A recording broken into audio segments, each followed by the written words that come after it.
how to change AliExpress password. Hey everybody, if you guys would also like to change your AliExpress password, you may just follow up the steps. So for that, you can head over to the website of AliExpress and you can head over and log in. Once you are logged in, look out for the Me tab or the account icon. Just go ahead and find it up in the top right corner, usually located. And once you tap on it, you will be taken to the account settings. So if you'd like to change your password, what you may do is go towards the option called settings once you are here and open up your settings. And from your settings, select the option called profile and tap on it.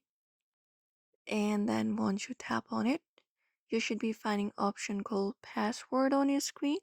Just locate that option and tap on it. After that, go ahead and verify yourself and you will be getting section where you can enter up your new password and confirm it by entering again. Tap on next or save to finalize the password change, and your password should be changed on AliExpress after that. So therefore, if you'd also like to change your password on AliExpress, you may just head over and follow up the steps. So I hope this video was helpful. Give it a thumbs up and subscribe for more tips and tutorials, and we will be seeing you in another video.